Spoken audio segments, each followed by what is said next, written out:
सतगुरु रूपी प्यारी साध संगत जी, प्यार और सत्कार से कहना धन निरंकार जी। साध संगत जी, सतगुरु निरंकार साध संगत माँ का दासी हर पल शुक्राना करती है, जो कदम कदम पर हमें शिक्षाएं देकर, मानवता के प्रति प्यार देकर हमें समझा रहे हैं कि हमने मानव के साथ प्यार करते चले जाना है। और सतगुरु सच्चे पातशाह के बारे में साध संगत माँ, संत महात्मा यही समझाते हैं, तुझसे ज्ञान उजाला पाकर मेरा हर दुख दूर हुआ, मिल गई खुशी दुनिया भर के, जीवन नूरो नूर हुआ। सेवा सत्संग सिमरन ही वो एक अनमोल खजाना है, इसमें हिस्सा डाल के अपना मानव धर्म निभाना है। जब तक सेवा सिमरन सत्संग ये अनमोल खजाना हमारी झोली में नहीं आ जाता है, हमारे हिस्से में नहीं आ जाता है, तब तक हम मानव धर्म को निभा ही नहीं सकते हैं। ये सब सतगुरु और आप साध संगत माँ की कृपा से हो रहा है। आप जी दासी को आशीर्वाद देना कि दासी इसी तरह आप जी के चरणों में जुड़ी रहे और आशीर्वाद लेती रहे। महात्मा सूरदास जी की एक अमर रचना है, जिसमें वे बाल रूप श्री कृष्ण जी को पालने में झूला रही माता यशोदा की मन की अवस्था को दिखाते हुए कह रहे हैं, यशोदा हरि पालने झुलावे, हल रावे दुलरावे मल्हावे, जोई सोई कुछ गावे। भगवान श्री कृष्ण जी के बाल रूप का यह मनोरथ दृश्य प्रस्तुत करते हुए सूरदास जी कहते हैं कि उन्हें पालने में झुलाते हुए जो सुख नंद जी की अर्धांगिनी यशोदा जी प्राप्त कर रही हैं, वह ऋषियों मुनियों को भी प्राप्त नहीं है। जो सुख सूर अमर मुनि दुर्लभ, सो नंद भामिनी पावे। पालने में भगवान श्री कृष्ण जी हैं, इसलिए यह असीम आनंद उन्हें मिल रहा है। सामान्य रूप से देखें तो हर माता के लिए उसका लाडला बच्चा श्री कृष्ण ही है। हर माँ पालना झुलाते हुए गाते गुनगुनाती है, आत्म विभोर होती है। ऐसे ही एक माँ पालना झुला रही है और मंद मंद मुस्कुरा रही है, कभी कुछ गुनगुना रही है तो कभी आंखें बंद करके खुश हो रही है। तभी एक बहन वहां आती है और उस माता के कंधे पर हाथ रखते हुए बोलती है, मैया पालना क्यों झुला रही हो, इसमें बच्चा तो है ही नहीं। माँ अवाक रह जाती है, कहाँ गया मेरा बच्चा, कहकर वह आसपास बच्चे को ढूंढते हुए दौड़ पड़ती है। ढूंढते ढूंढते उसको अपना बच्चा घर के अंदर नजर आ जाता है। वह सुख की सांस लेती है कि शुक्र है परमात्मा, मेरा बच्चा मेरे पास है। पालना है तो उसमें बच्चा भी होना चाहिए, तभी उसको झुलाने का कोई मतलब है, वरना तो वह अर्थहीन है। यदि हम पालने को भक्ति का रूप समझें तो यह समझना भी जरूरी है कि पालने के अंदर बच्चा है, हमें इसका ज्ञान भी अवश्य हो। इसे यूं भी समझ सकते हैं कि पालना शरीर है, आत्मा बच्चा है, बिना बच्चे के पालना झुलाना बेकार है। सतगुरु शरीर से ऊपर उठकर इस ब्रह्म को जानने, समझने और अपनाने का उपाय प्रदान करते हैं। ज्ञान पाकर मानव को समझ में आ जाता है कि शरीर में आत्मा का कितना महत्व है। आत्मा की जानकारी के बिना मानव शरीर को ही सब कुछ मान बैठता है। शहंशाह बाबा अवतार सिंह जी महाराज संपूर्ण अवतार बानी में फरमाते हैं, यह नर तन ब्रह्म नहीं है, ब्रह्म तो भीतर करे निवास, नाच नचाए भीतर रहकर, ओट में तन की करता वास। इसके विपरीत संसार में ऐसे लोग भी जो गफलत की नींद में सोए सोए ही अपनी उम्र गुजार देते हैं। संत उन्हें जागृत करना चाहते हैं, पर वह जागने को तैयार नहीं। वह आंखों में नींद का खुमार लिए अपना कीमती समय गंवाते चले जाते हैं और जन्म जन्मांतर तक यह आत्मा एक शरीर में दूसरे शरीर में भटकती रहती है। सतगुरु की कृपा से जिसे इस सच्चाई का एहसास हो जाता है, उसका जीवन आनंद से भर उठता है। वह मुक्ति पद को पाकर सदा सदा के लिए सुखी हो जाता है। सतगुरु माता सुदीक्षा जी महाराज हर पल हमें यही समझाते हैं कि निरंकार के साथ जुड़कर सदा सहज रहें। हम निरंकार प्रभु के गुणों की ओर देखें और इसके एक एक गुण को अपने जीवन में उतारें।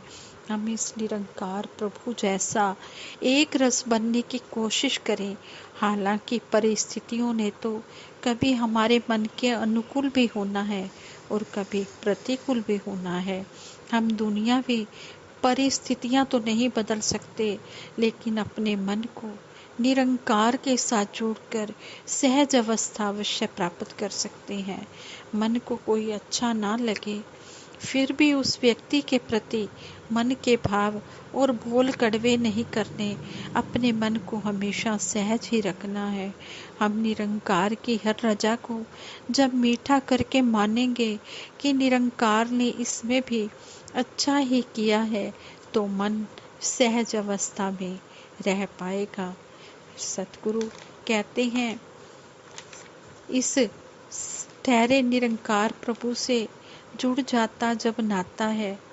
फिर कहते हैं कि जब इस ठहरे निरंकार दातार प्रभु से नाता जुड़ जाता है, तो फिर कैसी भी परिस्थिति आ जाए, फिर वो भगत कभी डुलायमान नहीं होता है। सतगुरु माता सुदीक्षा जी महाराज ने हमें समझाया है, जीवन में जब किसी वस्तु की कमी होती है तो उसको पाने की आशा भी होती है। जब वह वस्तु हमें मिल जाती है तो कुछ समय के लिए हमें खुशी भी मिलती है, परंतु वह खुशी हमारे जीवन में लगातार नहीं बनी रहती, क्योंकि भौतिक वस्तुएं परिवर्तनशील और नाशवान होती हैं। सतगुरु माता जी ने कहा कि संसारिक खुशियों से ऊपर एक आनंद की अवस्था होती है, जो केवल आनंद के स्रोत अविनाशी प्रभु परमात्मा से एकमिक होने पर मिलती है। शाश्वत परमात्मा के साथ नाता जोड़ने से ही जीवन खुशहाल बन सकता है। सतगुरु माता जी ने कहा कि तन मन धन के रूप में जो भी वस्तुएं हैं, वे परमात्मा की ही देन है। परमात्मा जब चाहे इन्हें वापस भी ले सकता है। अगर ये वस्तुएं हमारी होती तो इन पर हमारा कंट्रोल भी होता। फिर शरीर में कोई तकलीफ आने पर हम डॉक्टर के पास नहीं जाते, खुद ही इसे ठीक कर लेते। हमारा कंट्रोल होता तो हम अपने बाल सफ़ेद नहीं होने देते या बुढ़ापे में शरीर पर झुर्रियाँ नहीं आने देते। कुछ समय के लिए ही ये वस्तुएं हमारे पास रहने वाली हैं, इसलिए हम इनका सदुपयोग करें। परमात्मा एक ऐसी सच्चाई है जिसे झुठलाया नहीं जा सकता। परमात्मा जीवन में हर समय लगातार रहता है, ना यह घटता है, ना यह बढ़ता है, ना यह जलता है, ना यह कटता है। जब ऐसे परम पिता परमात्मा पर आधारित जीवन जिया जाता है, तो कोई भी विपरीत अवस्था मन को दुखी नहीं कर सकती और अच्छी अवस्था में भी हम अपनी सुध बुध नहीं खोते हैं। जिस परमात्मा ने संसार की रचना की है, उसी की अंश आत्मा हर मानव में निवास करती है।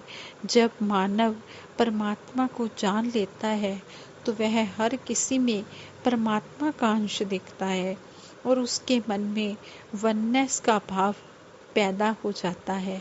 फिर वह खान पान वेशभूषा ऊंच नीच जाति पाति संस्कृति इत्यादि की विभिन्नता के कारण किसी से नफरत नहीं करता। नफरत की दीवारों के स्थान पर उसके मन में प्रेम के पुल बन जाते हैं। जब मन में परमात्मा बस जाता है, तो हर चीज ही रूहानियत से युक्त हो जाती है। सतगुरु माता जी ने फरमाया, सेवा के बारे में भी बताया कि सेवा भक्ति भाव से की जाती है। ब्रह्म ज्ञानी तो हर समय का ही सेवादार होता है। जब उसे निरंकार परमात्मा का बोध हो जाता है, तभी से उसके मन में पूरे मानवता के प्रति सेवा का भाव जागृत हो जाता है। सेवा वर्दी डालकर या साधारण वस्त्रों में भी की जा सकती है, परंतु जब वर्दी डालकर सेवा करते हैं तो उससे जिम्मेदारी और चेतनता बढ़ जाती है। सेवा दल की वर्दी मात्र कपड़ा नहीं है, बल्कि ये भगत का जीवन है। कहते हैं कि जब हंकार को छोड़कर निरंकार को दिल में बसाकर वास्तविक जीवन जीते चले जाते हैं, तो मन में फिर ये ब्रह्म ज्ञान बसा रहता है। फिर सेवा सिमरन सत्संग ज़्यादा से ज़्यादा भगत करता चला जाता है, उसे आनंद आता चला जाता है। फिर संसार की मोह माया से ऐसे भगत का ध्यान हट जाता है। वो हर समय इस निरंकार प्रभु के ही गीत गाता है, इसी की ही चर्चा करता है। कहते हैं कि अभिमान में तो मानव अपने आप को सबसे श्रेष्ठ मानता है और अपने मन में ईश्वर से अधिक दुनियावी वस्तु को अहमियत देता है, जिसके कारण वह वास्तविक जीवन जीने से वंचित रह जाता है। वह परमपिता परमात्मा का ज्ञान अपने मन में बसा नहीं सकता। इसके विपरीत अगर वह ब्रह्म ज्ञान द्वारा इस ईश्वर के साथ नाता जोड़कर हर समय ईश्वर का एहसास रखते हुए जीवन जीता है, तो उसका जीवन सफल हो जाता है। सतगुरु माता जी ने कहा कि जिस प्रकार से एक बूंद सागर में मिल जाती है तो सागर ही कहलाती है, उसी प्रकार मानव जब अपने अभिमान को छोड़ देता है और इस शाश्वत सत्य परमात्मा तू में विलीन हो जाता है, तब उसे ईश्वर का स्वरूप होने का ऊंचा रुतबा सहज में ही मिल जाता है। जो जाने अपने को नीचा, सोई गनिए सबसे ऊंचा। जो अपने आप को नम्रता के भाव में रहकर चलाता है, वही सबसे ऊंचा माना जाता है। पानी ज्यों ज्यों नीवा चले, त्यों त्यों सागर जांदा है। कहे अवतार निमरता दे नाल, बंदा रब नूं पांदा है। परम पिता परमात्मा को अभिमान अच्छा नहीं लगता, हरि को हंकार अच्छा नहीं लगता। इसको भी वही अच्छा लगता है जो तू में विलीन हो जाता है, जिसके मन में नम्र भाव होता है। कहते हैं जिस प्रकार से साबुन और पानी का संग करने से मैला कपड़ा साफ सुथरा बन जाता है, उसी प्रकार परम पिता परमात्मा के साथ नाता जोड़कर इससे एक रूपता और अभिन्नता प्राप्त कर लेते हैं। तब हम अंदर बाहर से एक हो जाते हैं और हमारे जीवन में रूहानियत और इंसानियत का समावेश हो जाता है। सतगुरु माता जी कहते हैं कि संतों के संदेशों को जीवन में अपनाने से ही हमें जीवन जीने की कला प्राप्त हो जाती है। वैसे तो कहते हैं कि पुराने समय में भी एक स्थान से दूसरे स्थान तक तुरंत संदेश भेजने के कोई साधन नहीं थे, कोई सोशल मीडिया भी नहीं था। फिर भी संत चाहे कहीं भी रहने वाले हुए हों या धर्म ग्रंथ इतने साल पहले के लिखे गए हों, उनका मैसेज एक जैसा ही रहा है, क्योंकि जो ब्रह्म ज्ञान उस समय सत्य था वही आज भी सत्य है। प्रभु परमात्मा ने भौतिक रूप में गुजरान के लिए जो चीज़ें दी हैं, इनका हमें सदुपयोग करना है। ये चीज़ें आज हमारे पास हैं तो कल नहीं भी हो सकती हैं। ये परम पिता परमात्मा जब चाहे हमें ये चीज़ें दे सकता है और जब चाहे वापस ले सकता है। इन चीज़ों का हमारे मन की स्थिति पर कोई प्रभाव ना हो। हम लगातार रूहानियत और इंसानियत संग संग का जिक्र भी सुनते हैं। इंसानियत पर तो सारी दुनिया चर्चा कर रही है। समाज में अच्छा करने को इतना प्रधान माना गया है कि उसके कारण एक विचारधारा प्रबल हो रही है कि अगर अच्छा ही करना है तो इससे ज़्यादा धर्म की तो कोई और बात ही नहीं है। सब कुछ परमात्मा प्राप्त करके, परमात्मा का जिक्र करके भी अच्छा कर्म ही करना है तो वह हम ऐसे ही कर रहे हैं। समाज ने इस प्रकार से धर्म की परिभाषा को बनाया है कि अच्छा करो अच्छा होगा, बुरा करो बुरा होगा, बुरा करने से पहले परमात्मा से डरो। इस तरह की विचारधारा बनकर रह गई है। लेकिन सतगुरु जब हमें ब्रह्म ज्ञान देते हैं तो सबसे पहले हमारे हृदय में परिवर्तन की बात करते हैं। यह परिवर्तन अंदर से बाहर की यात्रा है। सतगुरु हमें कहते हैं कि अच्छा करने की बात छोड़ो, पहले तुम अच्छे हो जाओ। शुभ करने की बात छोड़ो, शुभ हो जाओ। इस शुभ परमात्मा को जानकर ही हम शुभ बन सकते हैं। इसी उद्देश्य की पूर्ति के लिए सतगुरु धरती पर आते हैं और सतगुरु ही हमें जीवन जीने की कला सिखाते हैं और सतगुरु ही हमें हर पल यही समझाते हैं कि मानुष का जो ये जन्म मिला है, ये मानव जीवन का लक्ष्य इस परमपिता परमात्मा को पाना है। जिन्होंने भी इस दात को पा लिया है मुबारक है उन्हें, और जिन्होंने इस दात को नहीं पाया है वो भी इस दात को पा लें और अपना जीवन सुखी बना लें, अपना लोक सुखी परलोक सुहेला कर लें। दासी सभी के भले की कामना करते हुए सभी के लिए सिमरन करवाएगी। सभी ने मिलकर सिमरन करना है। आप जी भी दासी को, दासी के परिवार को आशीर्वाद देना। हमारे लिए यही आप जी अरदास करना कि हम भी इसी तरह सेवा सिमरन सत्संग करते हुए अंतिम श्वासों तक परिवार सहित सतगुरु के चरणों में तोड़ निभा पाएं। तू ही निरंकार मैं तेरी शरण हाँ, मैनू बख्श लो। तू ही निरंकार मैं तेरी शरण हाँ, मैनू बख्श लो। तू ही निरंकार मैं तेरी शरण हाँ, मैनू बख्श लो। बोलिए सतगुरु माता सुदीक्षा सविंदर हरदेव जी महाराज की जय। निरंकारी राजमाता गुरु बचन अवतार की जय। साथ संगत जी प्यार से कहना, धन निरंकार जी।